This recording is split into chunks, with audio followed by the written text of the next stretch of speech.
And so it was through your dad that the former Lou Gehrig's disease, or the ALS, was introduced into your life and in the life of your family.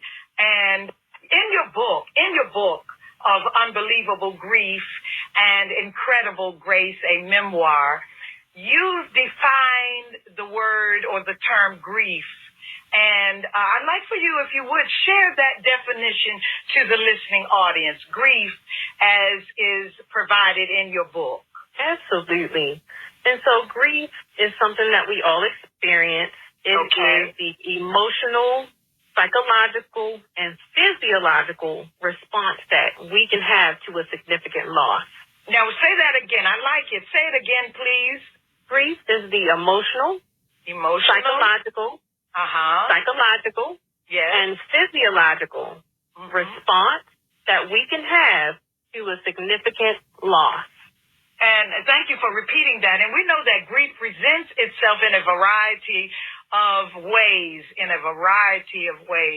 What are some of the common ways grief can be encountered?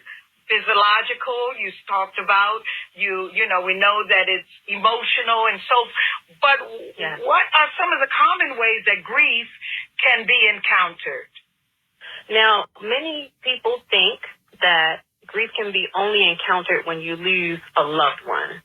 All right. But when you think of grief is the culmination of any loss, so any significant loss.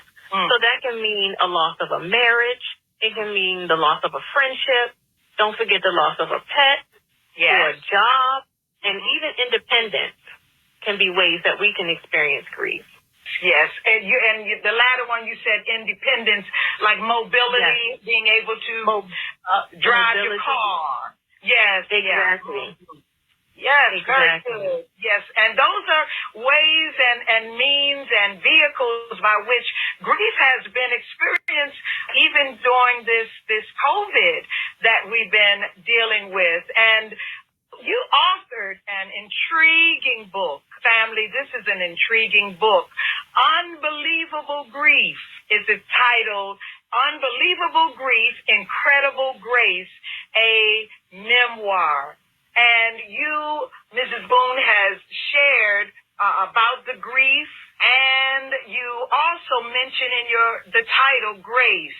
I would like for you to define one of the types of grief that you mentioned in your book, namely, and you did an excellent job with it, and it was anticipatory grief.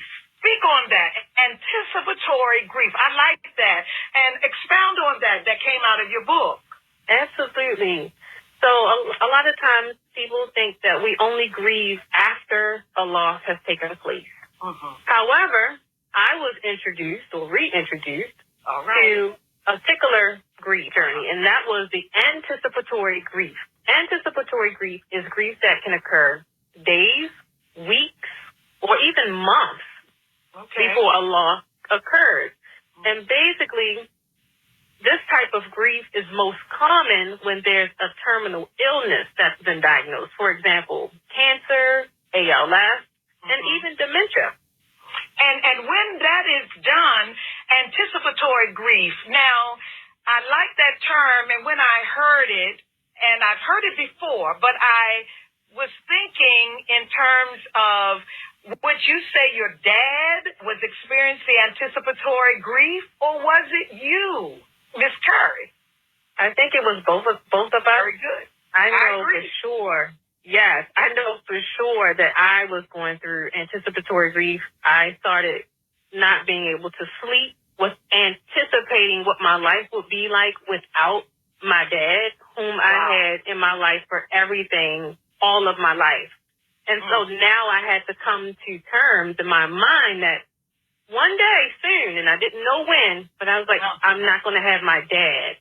And so I started not being able to sleep, just ruminating on what it would be like without him, and just feeling guilty about even having those thoughts. Because when we grieve, sometimes we feel guilty